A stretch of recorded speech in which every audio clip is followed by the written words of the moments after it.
The sun hung low over the Colorado plains, casting long shadows across the dry grass that flanked the two-lane road outside Fairview.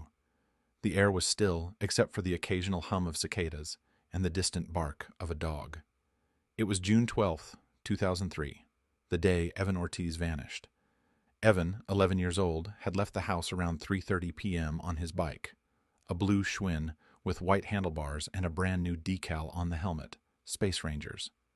His father had helped him apply it that very morning, carefully smoothing the edges over the dome. "Now you're officially ready to patrol the galaxy," his dad had joked. Evan had grinned and saluted. He never came back. 3:35 p.m. Mrs. Linwood, the neighbor across the street, remembered seeing Evan pedal past her garden. She waved, he waved back, then veered off the sidewalk onto the dirt path behind the oak trees. It was a shortcut kids in the neighborhood used all the time. It led west, toward the old quarry. Back then, the limestone pit wasn't fenced. It was just a deep scar in the earth, half swallowed by weeds, and rumored to be bottomless. Parents warned their children not to go near it, but kids being kids, that warning only made it more tempting.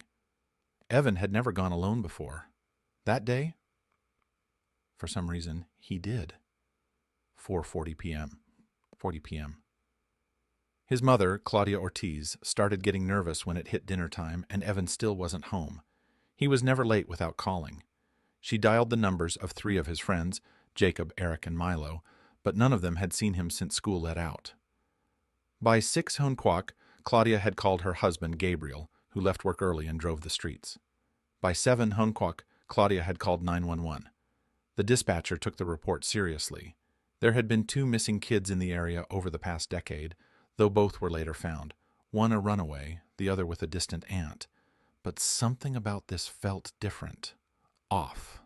That night, the Ortiz home was lit up like a beacon, its porch full of people, neighbors, friends, volunteers, and 2 local deputies.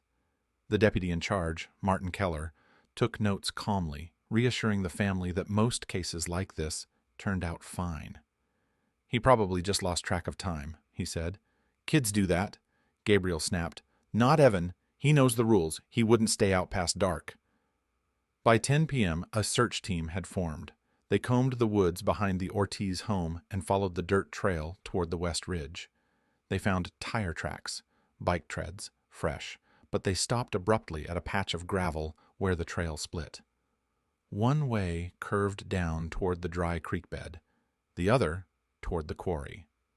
Midnight flashlights lit up the lip of the quarry, the light bouncing off jagged stone. It was quiet, too quiet. One volunteer, a high school student named Kevin, found a set of skids in the dirt.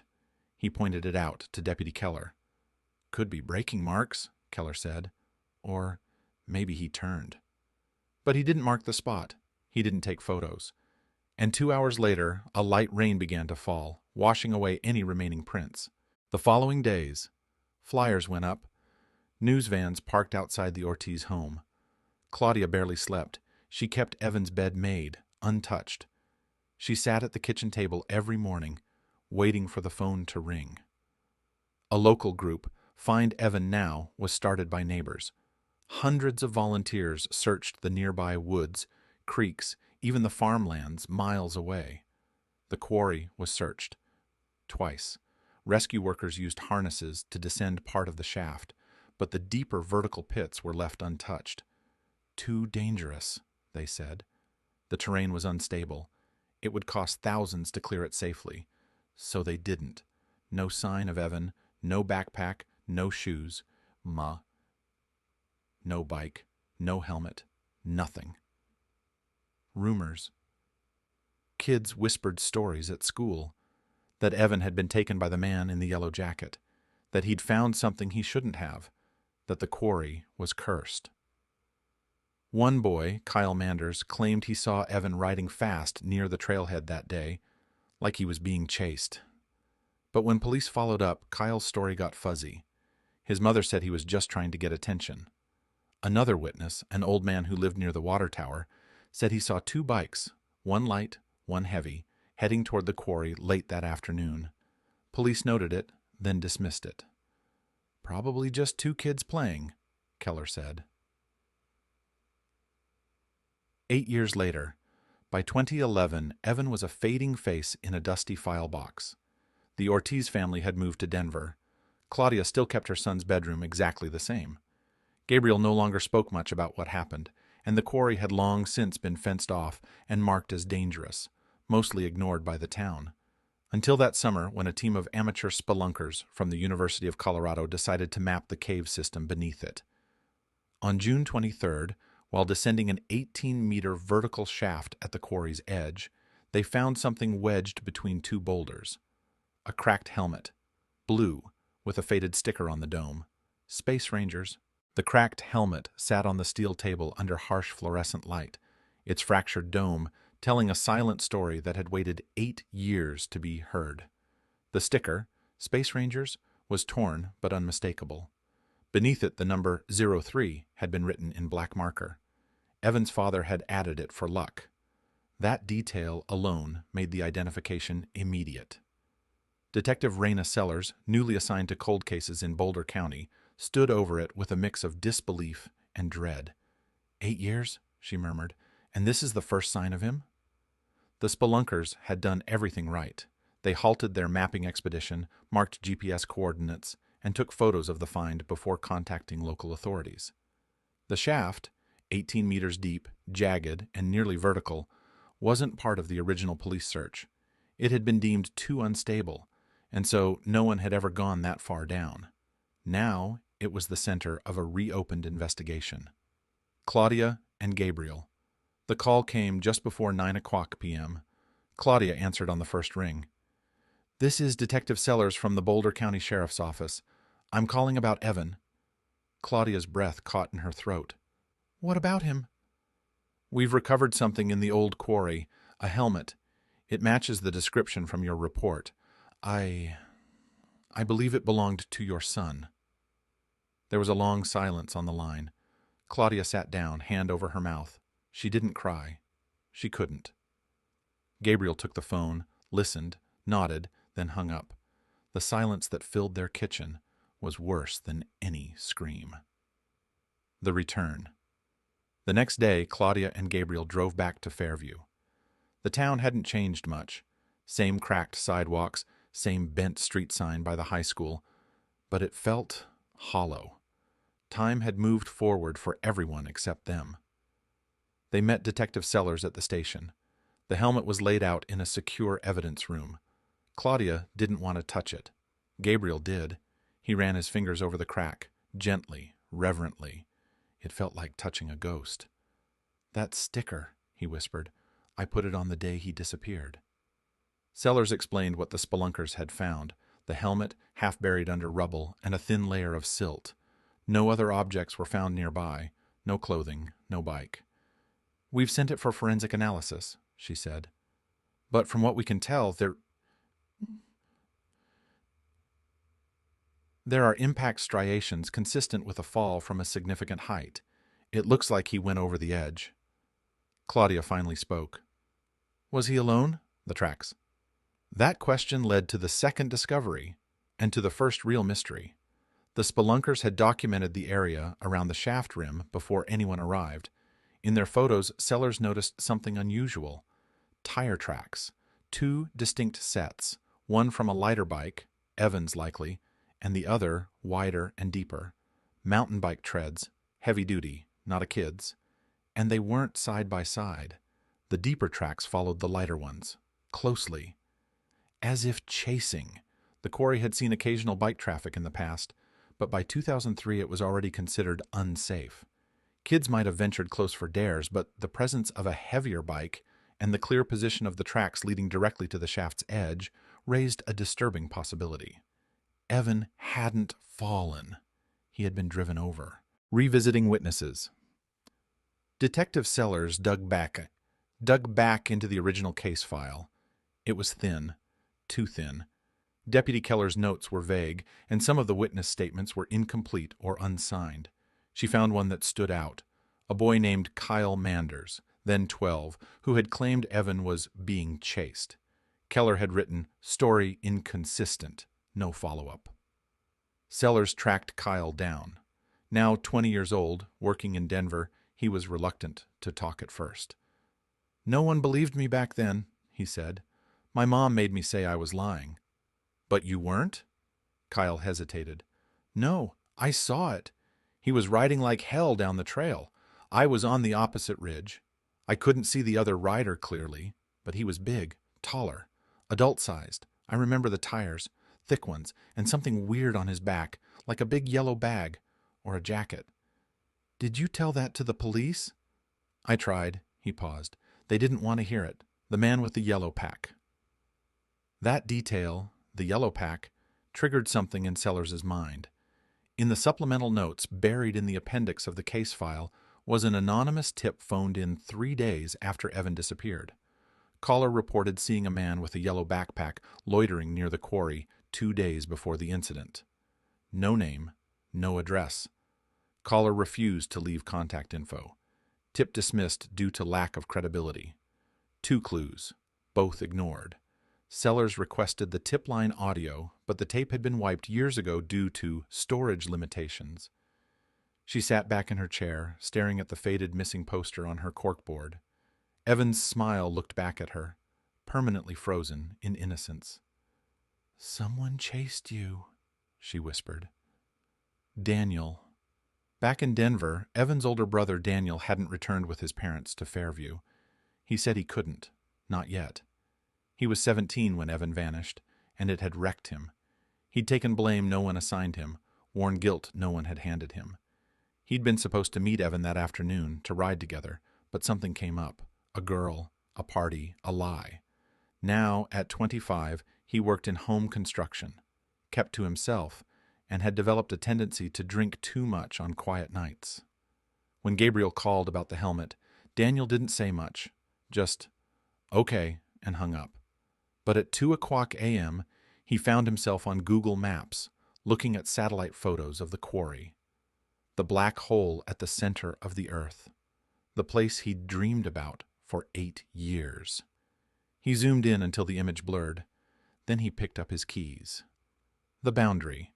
By morning, Daniel was parked outside the fence line of the quarry. The place was more overgrown now. The wire fence had rusted. Signs flapped in the wind. "Danger! Unstable terrain. Do not enter." He crossed anyway. The rim of the quarry still had that eerie silence, like the air was holding its breath. Daniel stood near the edge, stared down, and tried to imagine the moment.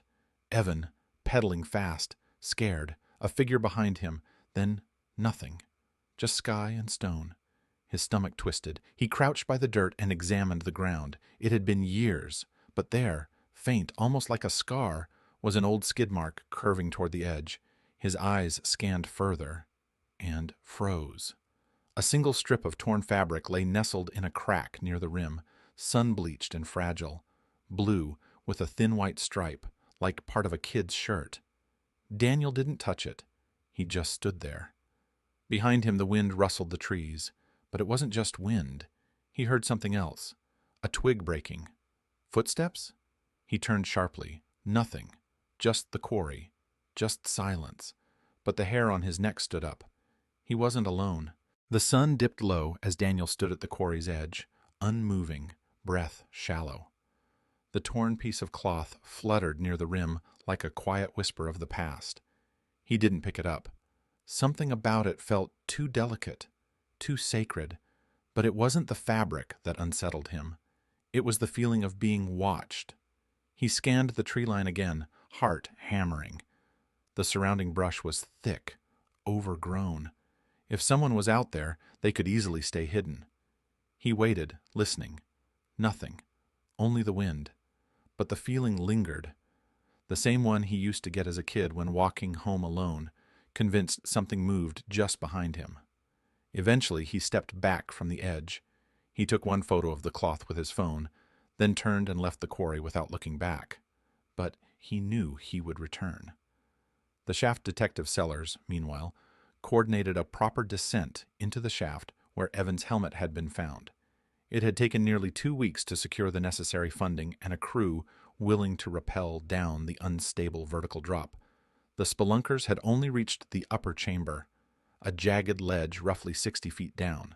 Below that, the shaft narrowed and curved to the left, leading into older, unmapped tunnels that predated even the quarry's industrial use. The deeper system hadn't been explored in decades. On the morning of the descent, Sellers stood near the lip of the shaft in a hard hat and reflective vest. The air coming up from the darkness was cool, damp, and smelled faintly of moss and stone. "Ready?" asked the lead climber, Mason Holt. Sellers nodded. "Let's find him."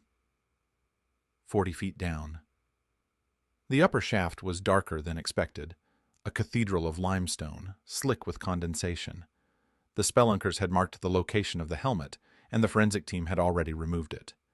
Now Holt and two assistants carefully examined the walls, the floor, and the surrounding crevices for any further clues. "Careful," Holt called. "These rocks haven't moved in a long time. Don't give them a reason to." They found several strands of what appeared to be fabric fibers snagged in the stone above the ledge, likely from clothing. Below that, a smear of what might have once been blood, long since dried and faded. And further still, embedded in a thin mud layer beneath the ledge, was something unexpected. A shoe, small, worn, one lace missing. The brand matched the one Claudia Ortiz had described in her original statement, white Reeboks with a blue lightning bolt on the side. It was Evan's. Beneath the shaft. The vertical shaft curved suddenly at the 70-foot mark and opened into a narrow horizontal tunnel. Holt hesitated. "It's tight," he said, shining his light down the stone throat. "Maybe 30 meters long, then it drops again." They crawled forward on hands and knees, scraping against the walls. It was slow, claustrophobic work. The tunnel widened slightly near the end, revealing a second drop, not as deep, but far rougher. There, in the corner of the chamber, they found something chilling. A rusted aluminum canteen, and beside it, an old, half-rotted backpack. Inside, a drawing, a child's drawing, faded, wrinkled, but still legible.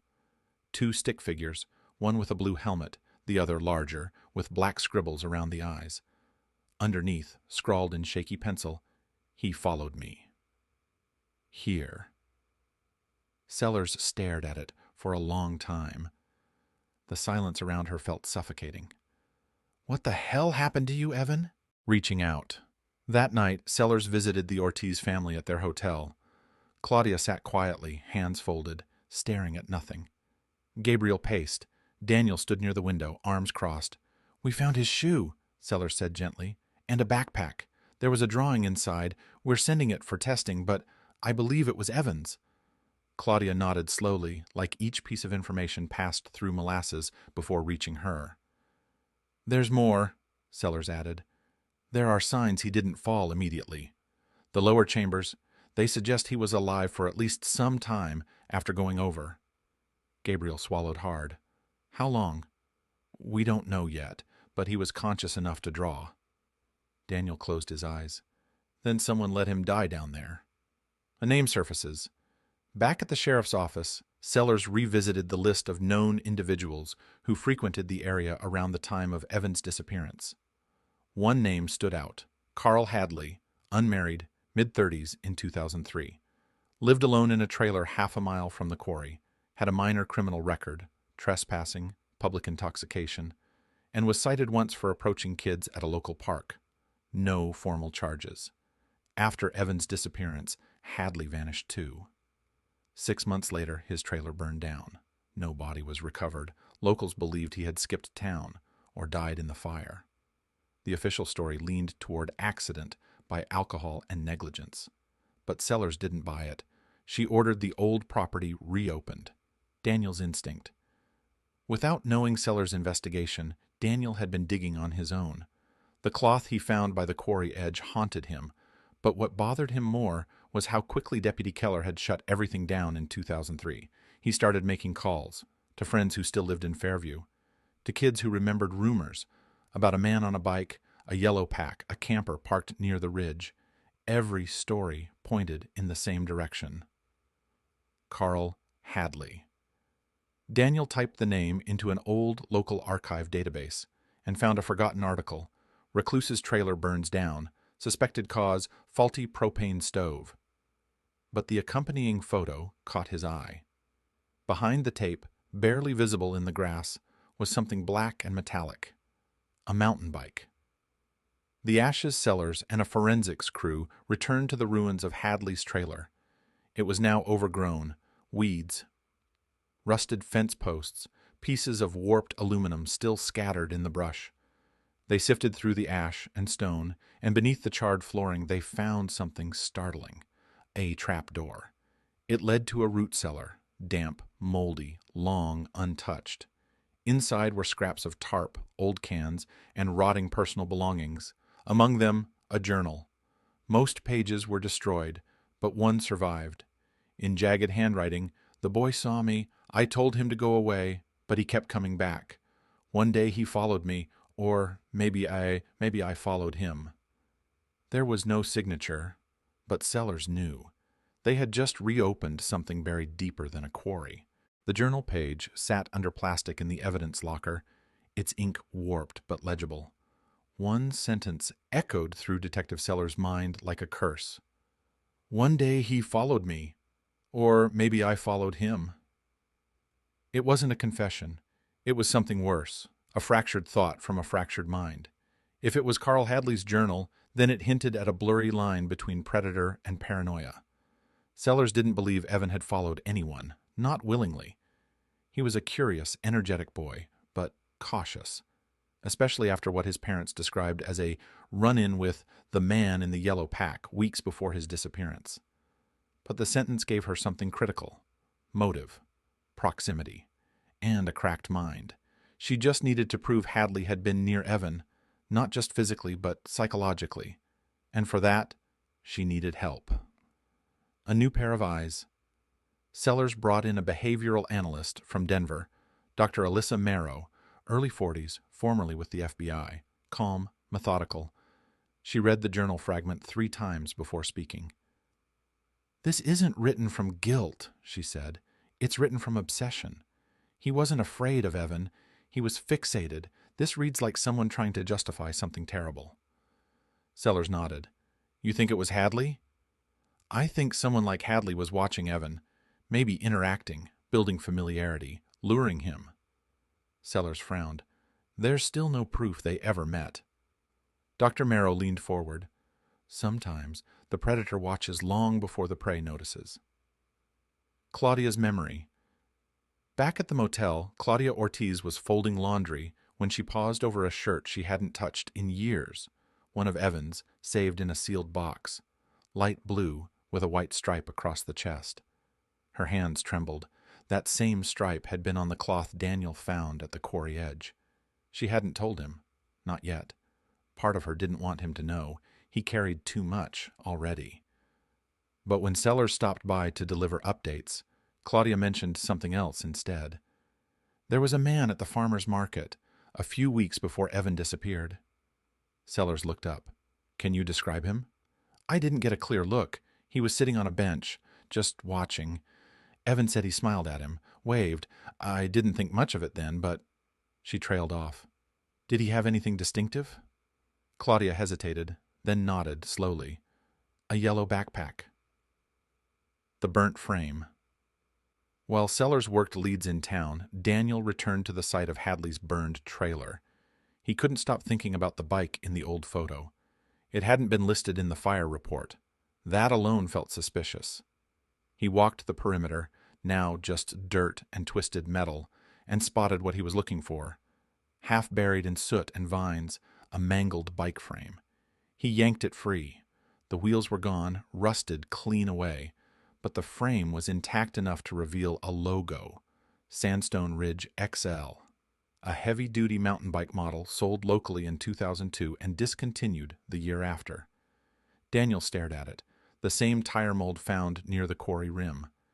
He took a photo and sent it to Sellers. 1 minute later, she called, "I'm coming there. Don't touch anything else." Daniel staggered backward, slipping on the wet stone. His flashlight clattered to the ground, skidding in a slow circle until its beam landed on the skeletal hand protruding from the roots. For a moment, everything stopped. Breath, thought, time itself. Then nausea rose in his chest like a wave. He forced himself forward. The bones were weathered, partially fused into the roots. A shoulder blade jutted from the rock behind, and beneath the tangle of cloth and moss, Daniel saw the outline of a rib cage, collapsed inward like a fallen birdcage. He dropped to his knees, heart pounding. There was no doubt in his mind. He had found Evan. The recovery detective Sellers arrived less than an hour later, escorted by a rapid response forensic team. She rappelled into the chamber without hesitation, her eyes landing on Daniel, pale and shaking. "You should have waited," she said, voice low but not angry. "I had to see," Daniel replied. "I had to know." Sellers crouched beside the remains. The forensic lead, a woman named Shira, began taking photographs and carefully marking each bone. "The body's partially embedded in tree roots," Shira said. "The roots likely broke into the shaft years after the fall. They didn't kill him, but they kept him hidden." Sellers nodded. "Can we recover him intact?" "We'll try, but it'll take time." Daniel stared at the bones. All this time, Evan had been lying here, alone in the dark, waiting for someone to find him. But it wasn't just grief that stirred in his chest. It was anger. Forensics and fractures. Back on the surface, Shira laid out the preliminary findings under a portable canopy. The skull shows blunt force trauma. Probably occurred just before or during the fall, but here's the strange part. His left arm has defensive fractures. He raised it, tried to block something. Sellers frowned. "So he was attacked before he went over?" "Almost certainly." Daniel stepped forward. "What about the bike? It wasn't found with him." Shira shook her head. "It wasn't in the shaft, which means—" Sellers finished the thought. "Someone took it. Someone knew he fell and left him there." There was a long silence. Then Shira added, "There's one more thing. We found a thin wire near the shaft edge, tensioned and wrapped around a small branch. Could have been part of a trip mechanism." Sellers looked at her sharply. "You think Evan was pushed?" Shira didn't answer, but her eyes said enough. A whispered name. That evening, Claudia stood at the base of the ridge, holding the blue shirt her son had worn the day he vanished. The forensic team had preserved it in a sealed bag, but she could still smell him in it. Sun and sweat and childhood. Gabriel stood beside her, silent. "I keep thinking about the drawing," Claudia whispered. "The stick figure, the eyes, the black scribbles." Daniel joined them slowly. "I think I know who it was." They turned. "Carl Hadley," Daniel said. "Everything points to him. The bike frame at the fire, the yellow pack, the journal, and the fact that he just disappeared." Gabriel clenched his fists. "So what now?" Sellers approached from behind. "Now we find out if he really disappeared, or if someone helped him vanish." The camper in the woods. Days later, Sellers and Dr. Merrow revisited the ruins of Hadley's trailer. But this time, they widened their search, combing the surrounding woods, scanning for signs of other structures. Hidden paths, old clearings. After several hours, they found it, a weather-worn camper, half buried in pine needles and moss. Hidden behind a ridge, invisible from the road, its tires flat, its windows fogged with grime. Inside, the smell was suffocating. Mildew, urine, decay. But everything had been preserved, like a snapshot from 2003. Sellers stepped inside, light flickering over the interior. On the wall, pinned with rusted nails, were dozens of photos. Not of Evan, of other boys. Neighborhood kids, kids at the park, kids walking home from school, each circled, labeled, dated, targeted, and in the middle, larger than the rest, Evan Ortiz. A note beneath it read, "He saw me. He remembers." No record of death. Sellers returned to the sheriff's office and dug deeper into Carl Hadley's supposed death. The fire report had been sloppy. The remains found in the trailer had never been positively identified. The DNA was inconclusive, the coroner said at the time, too damaged for confirmation. But the dental records? Never matched. There was no proof Carl Hadley died in that fire, which meant one thing. He was still out there. The face in the grain. Daniel couldn't sleep. He kept staring at the drawing, Evan's last communication, the figure with black eyes, stick arms, a looming presence. He tried something he hadn't before, scanning the drawing into his laptop and increasing the contrast, sharpening the lines, enhancing the details. And then he saw it. In the stick figure's chest, a small shape, a rectangle, a badge? No, not a badge, a camera. The tape. That night, Sellers received a package at her motel room. No return address, postmarked from a small town 2 counties over. Inside was a USB drive. No note, no label. She plugged it in. A single video file loaded. Grainy, black and white. Time-stamped 2003-08-14, 3:43 p.m. It showed the woods behind the quarry. And then Evan appeared, riding fast, looking over his shoulder. Seconds later, another figure entered the frame. Taller, heavier, wearing a helmet, chasing him. The camera panned slightly, then froze. The footage cut out. Sellers sat back, breath frozen in her chest. Someone had filmed it. Someone who had been watching the whole time. The video haunted Sellers.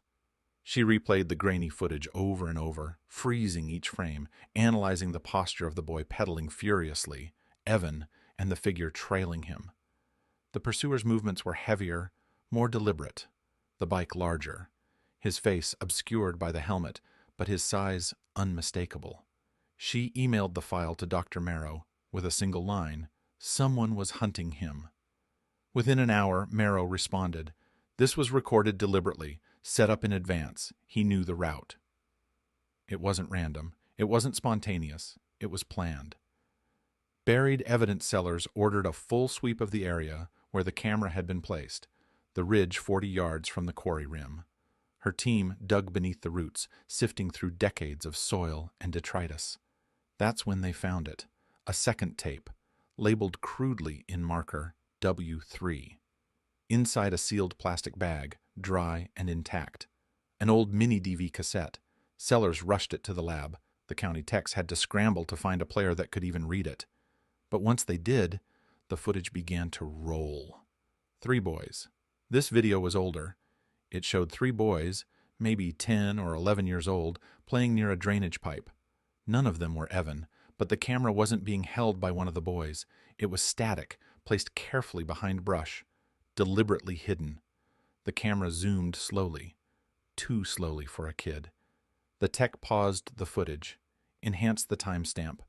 1998, 5 years before Evan disappeared. Sellers turned to Marrow, who had been watching over her shoulder. "He's been watching kids for a long time," Marrow whispered. "Okel, missing persons." The footage opened a chilling possibility that Evan wasn't the only one. Sellers cross-referenced the boys in the 1998 video with old-school yearbooks, property records, and missing persons reports. 2 of the boys were still living locally, but the third, James Rualt, had vanished in 1999, reported as a runaway. Never found. Same county. Sellers called his mother, who now lived in a nursing home. When she showed the video frame over a video call, the woman gasped. "That's him," she whispered. "That's James." Claudia's dream. That night, Claudia Ortiz had a dream. Evan was standing at the edge of a forest, barefoot, wearing the same blue shirt he had worn the day he vanished. But there was no blood, no dirt. He was clean and glowing in the way dreams sometimes do. He didn't speak, just pointed behind her. Claudia turned. In the dream, there was a house, run down, dark windows, a crooked porch with a swing that moved without wind. When she turned back to Evan, he was gone. She woke up gasping. Something about the house felt real. She drew it the best she could from memory and showed it to Daniel over breakfast. He went pale. "I've seen that house." The old Brantham property, Daniel led Sellers and her team up an unmarked logging trail 2 miles from the original quarry. It ended at a crumbling structure half consumed by ivy and trees. The porch swing still hung, rusted and broken. The house matched Claudia's sketch perfectly. It had been abandoned since the 1980s, deeded to the Brantham family, who had sold it to a man named Richard Krell in 1994, a name Sellers hadn't seen before, until she checked alias records. Carl Hadley. An old identity, one of three. Hadley had owned this house, lived in it for years before his trailer was built. The pieces were snapping into place. Inside the house. They breached the front door carefully, fearing rot or collapse. The interior was foul with mold, but intact. Under the floorboards they found a series of tapes, neatly labeled, numbered from W1 to W13. Sellers knew before watching them that each was a recording, a surveillance. Each one was darker than the last. Different kids, different places, the same watcher. They had uncovered a predator's archive, and Evan's tape had been W12. The disguises. In the back closet, behind old coats and collapsed boxes, they found a mannequin torso, plastic, spray-painted to resemble flesh. Around it hung uniforms, park ranger, utility worker, church volunteer, even a school crossing guard vest. Marrow stared at them in horror. "He was embedding himself," she whispered, "getting close, learning their schedules, their routes." A spider in a dozen webs. All roads led back to one terrifying conclusion. Carl Hadley had never left. Face from the past. Sellers issued a new APB, this time using a digitally aged rendering of Carl Hadley. How he might look at 70, how he might alter his face. Tips poured in. One stuck. A gas station cashier on the Colorado-Nebraska border had seen a man matching the sketch 2 weeks ago, paid in cash, bought jerky, camping gear, and asked directions toward an unlisted fire road. Sellers and Daniel got in the car within the hour. As they drove east into the plains, the sky turned slate gray, and Daniel whispered under his breath, "He's not hiding anymore. He's running." The fire road twisted through the Nebraska plains like a scar, forgotten, sun-bleached, and overgrown at the edges. Sellers drove in silence, the tension in the car as thick as the storm clouds gathering overhead. Daniel sat beside her, gripping the photo of Carl Hadley's aged face. The digitally enhanced image had eyes like stone, blank, calculating. But something else unsettled him more. There was no fear in the man's expression, not remorse, not panic, just calm. "He's planning something," Daniel said. Sellers didn't disagree. The camp. After nearly 3 hours of dirt roads and intermittent cell service, they found it, tucked beneath a cluster of cottonwoods at the edge of a dry creek bed, a weather-beaten tent, canvas stretched taut, with a small fire pit and 3 half-empty water jugs beside it. The campsite looked fresh, but no one was there. Sellers drew her weapon. Daniel scanned the area and pointed. "There, tracks, fresh boot prints, heading into the arroyo." They followed the prints for 20 minutes, the ground growing softer with each step. Then, near a copse of wind-warped trees, they found a trap door, old, iron-ringed, sunken into the earth. Sellers looked at Daniel. "Stay behind me." Underground. The hatch groaned open. A narrow wooden ladder descended into darkness. The air rising from below was cool and dry, with the unmistakable smell of long undisturbed dust. Sellers descended first, flashlights sweeping the corridor. It wasn't natural. This was a shelter, a bunker. Concrete walls, wooden supports, and shelves lined with canned food, notebooks, and stacked VHS tapes labeled in Carl Hadley's distinct handwriting. Daniel followed, knees weak. The place was bigger than expected. Multiple rooms, one with a cot, one filled with maps. But what stopped them both cold was the final room. A single chair, bolted to the floor. Restraint straps frayed with age, and across the wall, scrawled in red marker, "They forget. I remember." The ledger. On a battered desk beside the cot, Sellers found a spiral-bound notebook, pages thick with obsessive scribbles. Names, dates, descriptions of children, some scratched out, others circled. In the back, one name appeared multiple times, Evan Ortiz. A paragraph beneath it chilled Daniel's blood. "He was the only one who saw my face. The boy wasn't scared, just angry. He called me a coward. I told him he'd understand one day. The fall wasn't the end. It was the lesson. Daniel whispered, "He didn't just want to kill Evan. He wanted to teach him something." Sellers stood frozen. He saw himself as a prophet, a punisher. The chase resumes. Footsteps overhead, then a clang. The trapdoor slammed shut. Darkness. "Go, now!" Sellers shouted. They scrambled back up the ladder, forcing the hatch open with their combined strength. But the clearing was empty again. No sign of Hadley, except for one thing, a photograph pinned to a nearby tree with a knife. It showed Daniel, taken within the last week. Claudia's warning. Back in Colorado, Claudia Ortiz was watering the garden when she saw it. A man, standing at the edge of the woods, watching her. He wore a hooded jacket, stood unnaturally still. When she stepped toward him, he vanished into the trees. She called Sellers immediately. "He's here," Claudia whispered. "He never left." Preparing for the end. That night, Sellers and Daniel returned to the Ortiz home. Claudia refused to leave. "If he's coming," she said, "let him come." Sellers installed motion sensors, perimeter alarms, and assigned 2 deputies to remain on site. But Daniel had a different plan. He reopened Evan's old sketchbooks, now stored in his duffel, and flipped through every page. One image caught his attention. Not of a monster, not of a man, a small church with a bell tower. He recognized it, the old Carmine Chapel, long abandoned, located just 3 miles from the Ortiz home. The next morning, Daniel drove there alone. The bell tower. The chapel was crumbling, its white paint peeled to bone, the bell long since fallen. Inside, dust lay thick as snow, but in the pews Daniel found candles, still warm. He moved toward the altar, every step echoing in the hollow space. Then he heard it, breathing. From the shadows behind the pulpit, a figure emerged, thin, gray-bearded, wrinkled but strong. Carl Hadley. "Hello, Daniel," he said softly. "You're just like him." Daniel stood frozen, rage and horror surging together. "I came for answers," Daniel said. Hadley smiled faintly.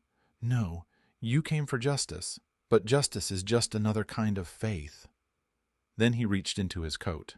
Carl Hadley's eyes gleamed in the dim light of the chapel, cold and unrepentant.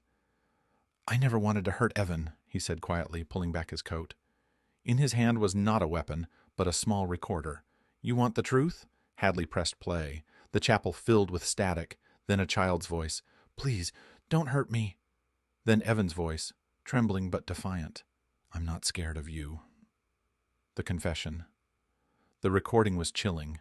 Hadley's voice narrating, cold and clinical. He detailed his twisted obsession with control, with saving children from what he called the darkness inside them. Evan's defiance had angered him. He'd chased the boy into the quarry. He admitted pushing Evan over the edge, not to kill him, but to break him. "To teach him the lesson," Hadley said softly.